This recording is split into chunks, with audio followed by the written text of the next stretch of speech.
बुद्धि का विषय नहीं है परमात्मा। परमात्मा जो है वो तो विश्वास, श्रद्धा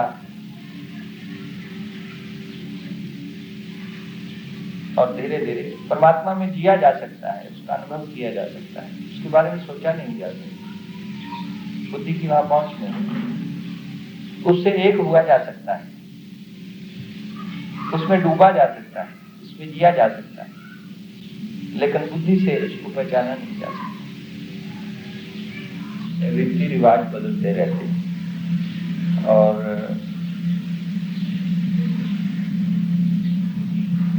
अब पहले प्राचीन इतिहास को देखते हैं तो ऐसे लगता है कि पहले राजा लोग और बड़े बड़े जो लोग थे वो महात्माओं की खोज में जाते थे, क्योंकि प्रवृत्ति में आदमी जब संतप्त हो जाता है, दुखी हो जाता है, तो फिर वो सोचता है किसी ऐसी जगह जाऊं जहां शांति मिले। तो बड़े बड़े राजा भी, क्योंकि जो प्रवृत्ति में है और भगवान को भूला हुआ है, तो वो चाहे कितनी भी बड़ी पदवी पे हो, कितना भी उसके पास धन हो, कितनी भी संपत्ति हो, कितना भी ऐश्वर्य हो, वो अंदर से परेशान ही होगा। और शांति की जो जिज्ञासा है ये मनुष्य के अंदर स्वाभाविक है। हर एक व्यक्ति शांति को चाहता है। तो कभी ऐसे बड़े पीड़ित संतप्त लोग, संसार से जो पीड़ित लोग, वो शांति की खोज में कहीं जंगलों में महात्माओं को ढूंढते थे, ऋषियों को ढूंढते थे, वहां जाते थे उनके पास। तो पहले तो ये पद्धति थी। और वैसे कभी उपनिषद काल में देखते हैं कि कभी राजा लोग जो थे ऋषियों को निमंत्रण भी देते थे। जैसे याज्ञवल्क्य ऋषि जो हैं, कई बार वो राजा जनक के दरबार में आके और उनको भगवत चर्चा सुनाते थे। लेकिन प्रायः ऐसा था कि राजे लोग जो थे और संसारी लोग जो थे वो महात्माओं को, ऋषियों को ढूंढ ढूंढ के जंगल में जाते थे। और ऋषि लोग जो थे वो ज्यादा एकांत में ही रहते थे, जंगलों में रहते थे। गुरुकुल भी जंगलों में होते थे, ऋषिकुल जंगलों में होते थे। तो अब ये है कि संसार में रहने से, अब अगर आप आश्रम बनाएंगे, जब कोई बड़ी प्रवृत्ति आपने कर ली संसार में रह के, तो अब उस प्रवृत्ति को चलाने के लिए आपके कॉन्टेक्ट होने चाहिए, मनुष्यों के साथ कॉन्टेक्ट होने चाहिए, पॉलिटिकल लीडरों के साथ होने चाहिए, धनाढ़ लोगों के साथ होने चाहिए। तो मैं तो ये समझता हूँ कि उद्घाटन उनको अगर करवाना था तो किसी बड़े महात्मा से करवाना। बस यही बात है। किसी महात्मा किसी महात्मा से भी जिनमें उनकी निष्ठा होती है कि ये त्यागी पुरुष हैं या विद्वान हैं या अनुभवी महात्मा हैं, जिनके प्रति उनकी श्रद्धा होती। क्योंकि स्वयं उद्घाटन करना तो अच्छा नहीं लगता, करवाना तो दूसरे से ही चाहिए। हाँ, लेकिन जहाँ किसी महात्मा में उनको श्रद्धा होती, उनको बुला के उनसे उद्घाटन नहीं, उसको भी महात्मा महामंडलेश्वर थे, वहाँ काफी थे उनमें से किसी को, लेकिन वो उनसे कुछ किसी प्रकार का खुला होता होगा। उनके सिनेमा गिरे गए कहाँ पे है, उनका परिचय दिया गया है। दिल्ली। और अब ये है ना कि अब देखिए कहीं भी होता है तो कभी किसी स्पीकर को बुला रहे हैं, कभी मिनिस्टर को बुला रहे हैं, तो अब उनसे ताकि ये लोग खुश हों किसी तरीके से, उनको मान मिल जाता है, इज्जत मिल जाती। तो और अगर वो प्रसन्न हो जाए तो आपको भी लाभ होता है।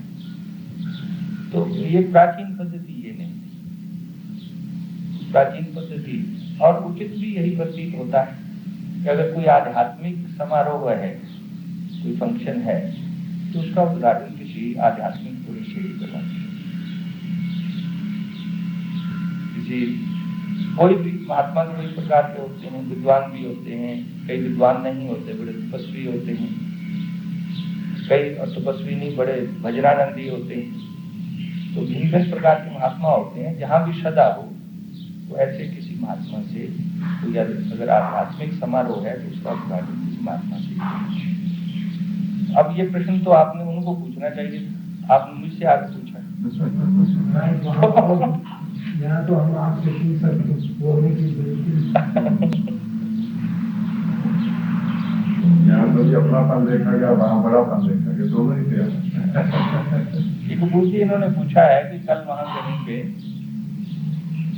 एक वेदांत सम्मेलन हो रहा है, हर साल होता है बैसाखी पे, उसमें अच्छे अच्छे वक्ता आते हैं। उधर कनखल में एक कृष्ण आश्रम है, मायापुर का पुल जो है उसके पास ही। तो वो आजकल वहाँ के अध्यक्ष स्वामी पूर्णानंद जी, तो वो हर साल वेदांत सम्मेलन करवाते हैं। 27वां साल चल रहा है। तो बड़े बड़े अच्छे वक्ता लोग, विद्वान लोग आते हैं, उसका वो आयोजन करते हैं, बड़ा प्रचार भी उसका करते हैं, क्योंकि आजकल प्रचार का जमाना है। तो अगर आपने कुछ लोगों को इकट्ठा करना है तो बड़े प्रचार की आवश्यकता है। और वैसे वो अच्छे अच्छे वक्ताओं को भी बुलाते हैं, जो अच्छे बोलने वाले विद्वान लोग जो हैं उनको भी बुलाते हैं। 27वां वर्ष बता रहे हैं। तो उन्होंने जो उद्घाटन करवाया वो किसी धनाढ़ व्यक्ति से करवाया, कल उसका जो कहते हैं उसका फीता काटा, उद्घाटन करवाया। तो ये हमें पूछने लगे ये कब से चला है। हमने कहा ये तो जमाना बदल गया था। होना ये चाहिए कि जब भी कोई आध्यात्मिक समारोह हो या धार्मिक समारोह हो तो उसका उद्घाटन कोई धार्मिक व्यक्ति ही करे तो अच्छा लगता है। लेकिन अब अगर आपने बड़े बड़े आश्रम बनाने, तो अगर कोई मिनिस्टर कर दे, खुश हो जाए तो आपको सीमेंट दे देगा, 20,000 30,000 बोरी का परमिट दे देगा है? या और कोई धनाढ़ से है तो आपकी सहायता कर देगा। और कोई पॉलिटिकल इन्फ्लुएंस है किसी का तो वो सहायता कर देगा।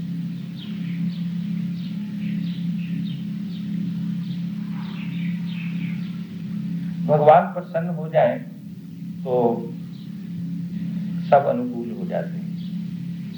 और संसार में आप किसी को भी अनुकूल करने की कोशिश करिए तो कोई भी अनुकूल नहीं होता। जब तक आप किसी के अनुकूल हैं, उसकी फेवर में चलते रहें, उसकी हाँ में हाँ मिलाते रहें, तब तक वो आपके अनुकूल है। और थोड़ा सा आप उसके विरोध में जाएंगे तो आपके प्रतिकूल हो जाएंगे। ये संसार है ही ऐसा, क्योंकि हर एक व्यक्ति स्वार्थ से बना हुआ है। एक आध्यात्मिक संबंध ही ऐसा है कि जिसमें इस संबंध के द्वारा व्यक्ति निस्वार्थ हो सकता है। नहीं तो परिवार के अंदर भी स्वार्थ, समाज के अंदर भी स्वार्थ। जहां दूसरा व्यक्ति समझेगा कि आप उसके अनुकूल नहीं हैं या प्रतिकूल होने लगे हैं तो आपके प्रति वो अनुकूल नहीं है। इसी को संसार कहते हैं। तो एक है कि भगवान के साथ आपका संबंध है। अगर भगवान प्रसन्न हो जाए, भगवान की प्रसन्नता का सबसे बड़ा फल तो यही है कि आपको ज्ञान हो जाए, आपको भगवान का प्रेम मिल जाए, आपको भगवान के दर्शन हो जाए। कि भगवान की सब प्रसन्नता का सबसे बड़ा फल यही है। और अगर ऐसा हो गया पाना बाकी नहीं रह जाता। मनुष्य जो है वो संतृप्त हो जाता है, परितृप्त हो जाता है।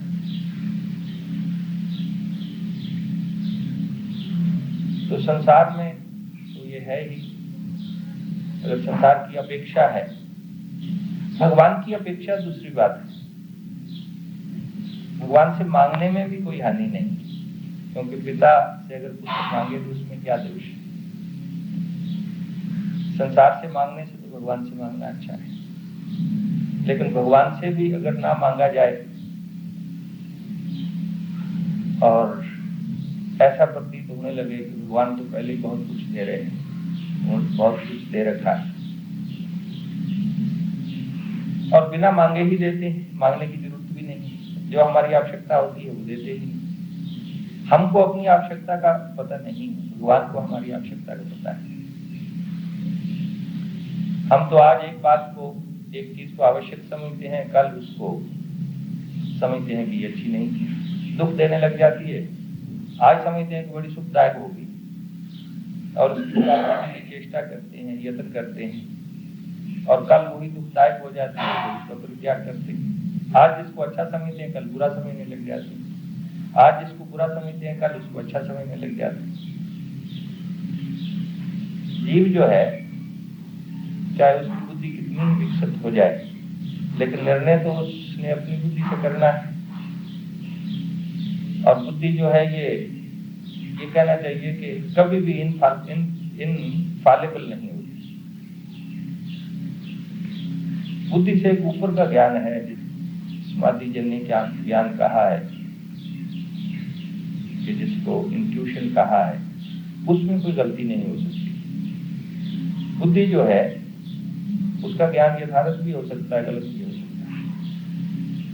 और साधारण व्यक्ति की बुद्धि के अंदर जो राग द्वेष आग्रह है, कोई जैसा आपने सोचा है, जैसा पढ़ा है, जैसे संस्कार बन गए हैं, उसके अनुसार ही आप हर एक चीज को देखना चाहते हैं,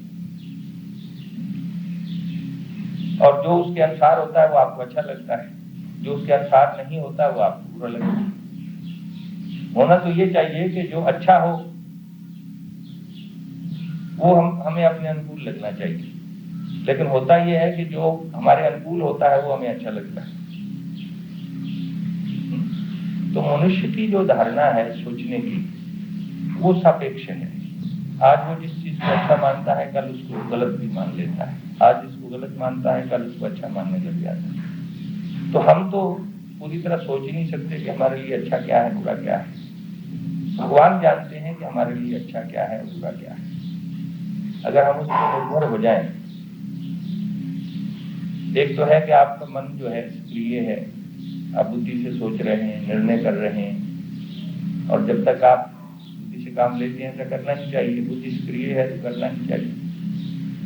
लेकिन अगर आप भगवान के प्रति समर्पित हो जाते हैं और निष्क्रिय हो जाते हैं, तो जो आपके अंदर भगवान की प्रेरणा होगी, उसको आप इंट्यूशन कह लीजिए, उसको आप सहज प्रेरणा कह लीजिए, लेकिन वो होगी तब, उसकी आपको प्रतीति तब होगी जब आपकी बुद्धि निष्क्रिय हो जाएगी, शांत, निष्क्रिय। और निष्क्रिय भी नहीं होती जब तक राग द्वेष होता है। आपकी सारी बुद्धि और मन का व्यवहार जो है अधिकांश राग द्वेष से प्रेरित होता है, जिसको हम अच्छा समझते हैं, जिसको बुरा समझते हैं, हर वक्त बुद्धि का व्यवहार जो है चला रहता है।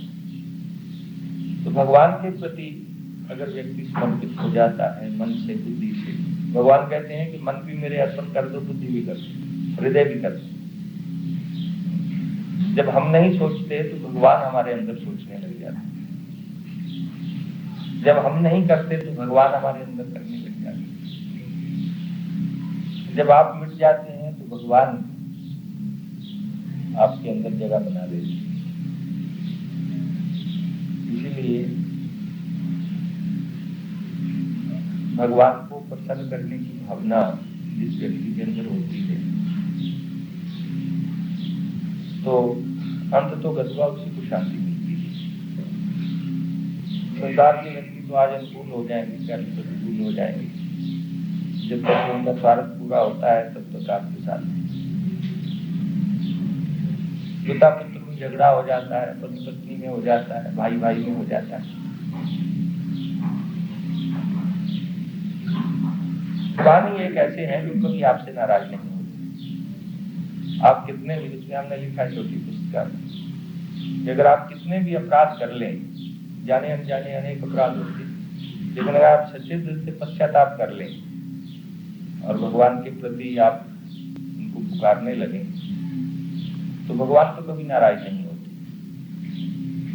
दूसरों के प्रति आप कितने भी उपकार कर लीजिए, कितना भी दूसरों का भला करिए, लेकिन एक इच्छा आप उनकी पूरी नहीं करेंगे तो सारा भला आपका किया हुआ व्यर्थ, वो सबको भूल जाएंगे, सारे उपकार को भूल जाएंगे, और एक जो आपने अपकार किया है उनका उसको याद रखें। मनुष्य का स्वभाव ऐसे। और भगवान जो है कुछ भी याद नहीं रखते। यहाँ योगदान धाम से सावित्री बहन की गुरु नानक का एक भजन है, उसमें बताया है कि शुद्ध अपराध करत है देते, जननी चीत न राखते।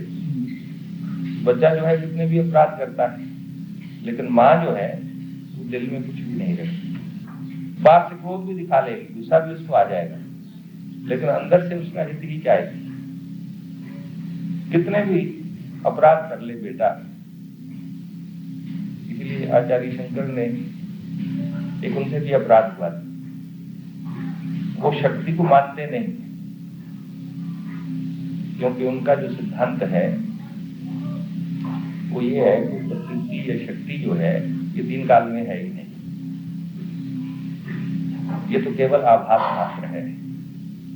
जो परम अस्तित्व है वो निर्विशेष है, ऐसा उनका सिद्धांत रहा। तो वहां कश्मीर में एक बड़ी सुंदर लोक कथा सुनाया करते हैं। वहां एक शंकराचार्य जी का मंदिर है पहाड़ी के ऊपर। वहां कहते हैं आचार्य शंकर ने तप किया, तो जब वो वहां जाके बैठे तो कई दिन उनको खाने के लिए नहीं मिला, पीने को नहीं मिला, शरीर बड़ा निर्बल हो गया। तो एक दिन उन्होंने ऊपर से देखा कि एक औरत सिर पे कोई घड़ा सा उठाए हुए, बर्तन उठाए हुए जा रही। तो उनको ऐसा प्रतीत हुआ कि जैसे कोई गुजरों की औरतें होती हैं तो वो कोई दूध ले जा रहे। तो उन्होंने ऊपर से आवाज दी कि मुझे दूध दे जाओ, मैं बड़ा भूखा हूं, मुझे दूध दे जाओ। तो उसने नीचे से कहा कि नीचे आके ले लो, अगर दूध लेना है तो यहाँ आ जाओ और ले लो। तो आचार्य ने कहा कि मुझ में तो शक्ति नहीं है आने की, बड़े कमजोर हो गया था शरीर, कई दिन से भूखे बैठे थे। तो फिर उसने आगे से कहा कि तुम शक्ति को मानते ही नहीं, तो शक्ति कहां से आएगी। तो आचार्य शंकर ने जब ये सुना तो उनको एकदम प्रतीत हुआ कि ये कोई साधारण औरत नहीं, उनको प्रतीत हुआ ये भगवती साक्षात आई है। फिर उन्होंने वहां स्तुति की है देवी की, भगवती की स्तुति। आप बड़े अगर आचार्य शंकर को बड़े गौर से पढ़े तो जैसे आजकल के वेदांती हैं ऐसे वेदांती, जहां उन्होंने भक्ति पे लिखा है वहां ऐसा प्रतीत होता, इतना भावुकता में बह गए हैं, प्रतीत होता है कि बस ज्ञान है ही नहीं कुछ। योग की दृष्टि से देखिए तो इतने बड़े योगी थे कि परकाया प्रवेश कर लेते थे। भक्त की दृष्टि से देखिए तो कितने बड़े भक्त थे वो, कि इतना गहरा भाव था उनके अंदर भगवान के प्रति। जो भी उन्होंने ग्रंथ शुरू किया पहले भगवान को प्रणाम किया, निश्चल दास की तरह नहीं कि मैं ही परमात्मा हूं तो प्रणाम किसको करूं। ये पद्धति प्राचीन नहीं। आप उपनिषदों को, वेदों को देखिए तो कहीं भी भक्ति रहित ज्ञान नहीं है। तो आचार्य शंकर जो है उनका जीवन तो बड़ा ही कॉम्प्लेक्स है, बड़ी ही एक कठिन व्यक्तित्व है उनको समझना बड़ा ही कठिन है। तो वहां उन्होंने श्लोक, देवी की स्तुति में श्लोक लिखे हैं और उसमें कहा है कि पुत्र को पुत्र हो जाता है, माता को माता नहीं। जितने भी श्लोक लिखे हैं वो हर के पीछे पंक्ति यही आती है, मैं आज तक आपको अस्वीकार करता रहा, मैंने बहुत बड़ा अपराध किया, लेकिन क्षमा मांगी मां से, देवी से, कहा कि मैं आपका पुत्र हूं, इससे बड़े अपराध हुए। पुत्र जो है वो कुपुत्र हो जाता है, माता को माता नहीं होती। हर एक श्लोक की पंक्ति के बाद ये आता है। तो मां जो है वो तो कभी माता नहीं होती, पुत्र कितने भी अपराध कर ले, माँ उसको दिल में रखती ही नहीं। तो भगवान ही एक ऐसे हैं जो परम सुहृद है। सुहृद का ये होता है कि जो बिना कुछ चाहे आपसे प्रेम करे, उसको सुहृद कहते हैं।